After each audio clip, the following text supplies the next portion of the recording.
Hello students, हम लोग आज कृषि समर्थन मूल्य और सार्वजनिक वितरण प्रणाली पर बात करेंगे।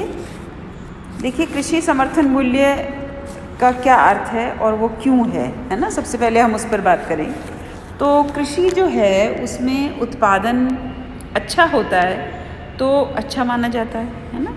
अगर फसलें अच्छी होती हैं तो अच्छी मानी जाती हैं। लेकिन क्या होता है, मांग और पूर्ति का जो नियम है उसकी वजह से अगर किसी चीज़ की सप्लाई ज़्यादा हो जाएगी तो उसकी कीमतें गिर जाती हैं। ज़्यादा बाज़ार में आ गया कोई चीज़, वस्तु उत्पादन होकर के, तो उसकी वस्तु कीमत कम हो जाएगी और कीमत कम हो जाएगी तो किसान को नुकसान होगा। तो सरकार ने एक ये कह सकते हैं एक डिवाइस जो है, एक उपाय बनाया है कि जो किसान है उसको उसकी फसल का कम से कम इतना मूल्य तो मिले कि सारी लागतें निकाल करके और उसको कुछ लाभ हो और वहाँ उतना मूल्य उसको मिले।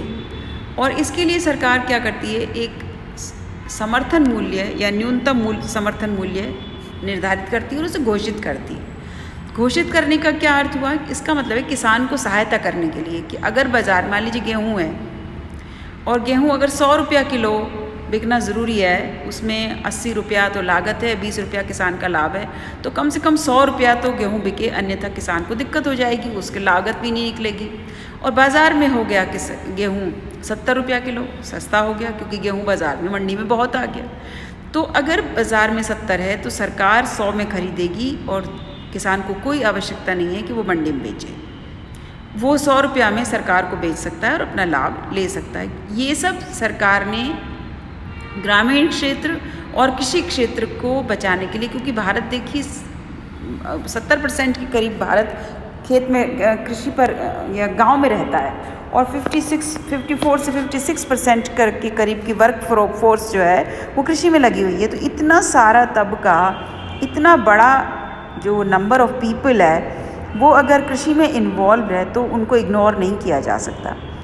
इसलिए कृषि में समर्थन मूल्य की जो प्रणाली है उसको विकसित किया है। फिर सार्वजनिक वितरण प्रणाली, अब सरकार जो खरीद लेगी, मान लीजिए गेहूँ खरीद लेगी, चावल खरीद लेगी, बाजरा खरीद लेगी, तो जो लोग गरीब हैं, जो बिलो पॉवर्टी लाइन है, उनको सरकार सार्वजनिक वितरण प्रणाली के द्वारा सस्ता अनाज उपलब्ध करवाएगी। जो किसानों से खरीदा वो गरीब मज़दूर को, खेतीहर मज़दूर को, भूमिहीन किसान को, शहर में रहने वाले गरीब लोगों को, जो जिनकी आर्थिक स्थिति अच्छी नहीं है, जो बिलो पॉवर्टी लाइन है, गरीबी की रेखा से नीचे हैं, उनको सार्वजनिक वितरण प्रणाली के द्वारा उसे उपलब्ध करवाती है। ठीक है, तो वसूली मूल्य या न्यूनतम मूल्य के बारे में पहले हम बात करें।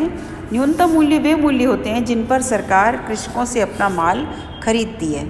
ठीक है, जैसे गेहूँ, धान, मोटा अनाज इत्यादि, है ना।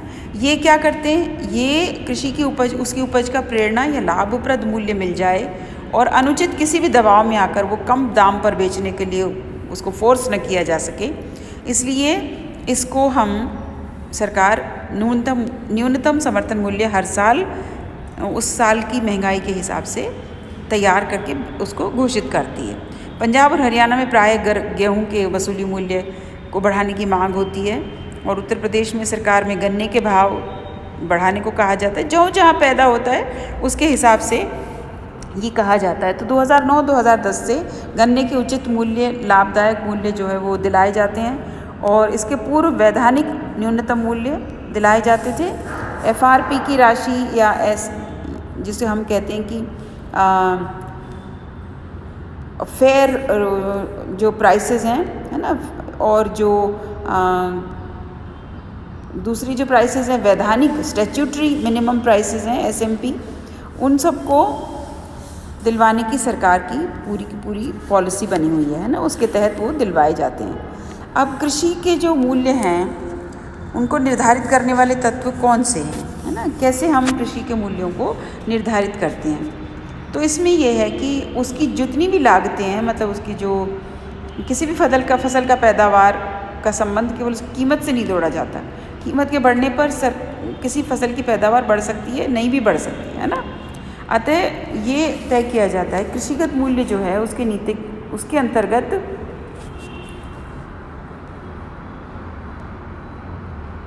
उसके अंतर्गत कृषिगत मूल्य नीति अर्थव्यवस्था की कुल आवश्यकताओं को ध्यान में रखते हुए एक संतुलित और समन्वयित ढांचा तैयार करने का प्रयास करते हैं। ठीक है, तो इसमें नेफेड जो है, राष्ट्रीय कृषि सहकारी विपणन संघ, वो इसमें मुख्य रोल अदा करता है।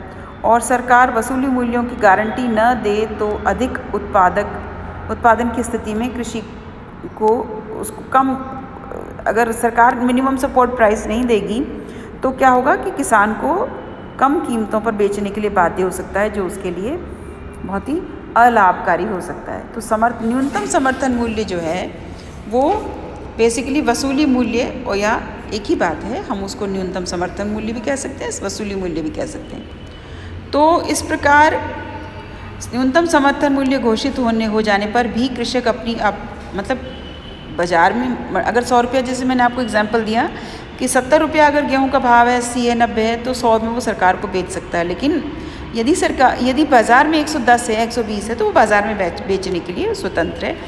तो इस प्रकार अगर उसे लाभ मिलता है तो वो लाभ कमाने के लिए स्वतंत्र है, लेकिन अगर उसे हानि होती है तो वो हानि के लिए सरकार उसके आगे आती है और उसका प्रोटेक्शन करती है। ठीक है, तो न्यूनतम समर्थन मूल्यों का जो निर्धारण है वो हम 2-3 तरह की लागतें, उसमें A1 लागत है ना, A1 A2 इस तरह की 2 तरह की लागतें हैं। तो A1 लागत में किराए पर रखे गए मानवीय श्रम का मूल्य, यानी मजदूर जो रखे जाते हैं उनकी मजदूरी, किराए पर रखे हुए बैल, कृषक के स्वयं के बैल, किराए पर रखी मशीनरी के चार्जेस, कृषक की स्वयं की मशीनरी के प्रयोग का मूल्य, बीज का मूल्य, कीटनाशकों का, खाद का, उर्वरक का, औजारों का, मशीनरी का, फार्म के भवन का, सिंचाई के चार्जेस, भू राजस्व पर सेस, अन्य कर, फसल ऋणों पर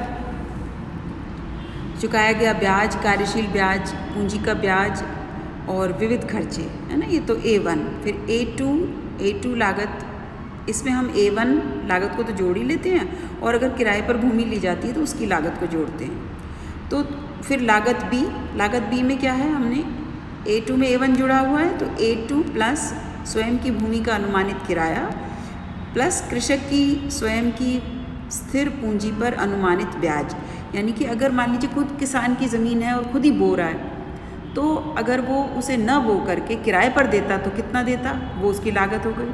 और अगर उसने कोई पूंजी ली है या स्वयं की पूंजी लगाई है तो उसका अनुमानित ब्याज क्या हो सकता है, उसको हम ऐड करते हैं। फिर लागत C में हम B में प्लस करेंगे कृषक के परिवार द्वारा लगाया गया स्वयं का श्रम, यानी मान लीजिए किसान खुद काम कर रहा है, उसकी पत्नी काम कर रही है, उसके बच्चे काम कर रहे हैं, तो उनकी मजदूरी को भी हम ऐड करते हैं। और इस प्रकार से ये सारा का सारा 1 2 3 4 ये तरह की लागतों को डिवाइड करके उनको फिर टोटल करके और फिर समर्थन मूल्य घोषित किया जाता है। मार्च 1990 में एक समिति बनी, प्रोफेसर C.H. हनुमंतराव, उन्होंने ये सलाह दी कि फॉर्मूला बदला और कहा कि किसान के पारिवारिक श्रम की लागत मजदूरी पर रखे गए आकस्मिक श्रम को दी गई वास्तविक मजदूरी, इस पर रखा जाना चाहिए। फिर मजदूरी पर रखे गए आकस्मिक श्रम की लागत उनको दी गई वास्तविक मजदूरी के आधार पर ही आंकी जानी चाहिए। फिर वसूली या न्यूनतम समर्थन मूल्य में फसल की अवधि के दौरान हुए इनपुट मूल्यों के परिवर्तन के आधार पर, यानी कि बीच में खाद के प्राइस बढ़ गए या मजदूरी बढ़ गई या पानी की कीमतें बढ़ गई, तो उनको भी कंसिडर किया जाना चाहिए। फिर कृषकों को प्रबंध का पारिश्रमिक देने के लिए चुकाई गई लागतों का 10% लागत और जोड़ी, क्योंकि कृषक क्या करता है, मजदूर लाता है खेती के लिए, आप कह सकते हैं खाद लाया, पानी का अरेंजमेंट किया, ये सब भी उसकी एक मैनेजमेंट है ना, तो उस मैनेजमेंट के लिए 10% लागत और C3 उसमें ऐड किया गया। ठीक है, इस प्रकार से ये फिर एक तत्कालीन समिति बनाई गई, सहकारी सलाहकार समिति, श्री शरद जोशी उसके अध्यक्ष थे। उनका कहना था कि उत्पादकों को और ऊंची लागत दी जानी चाहिए, जैसे अतिरिक्त 10% आकलन कुल लागत पर हो और न कि चुकाई गई लागत पर, है ना, कुल लागत टोटल कितना उसने पेमेंट किया गया, उसमें बहुत सारी चीज़ें जोड़ने की बात की गई। फिर केंद्रीय निकासी मूल्य, ये हम अगले चैप्टर में करेंगे, तब तक आप इसको देख लीजिए। थैंक यू बच्चों।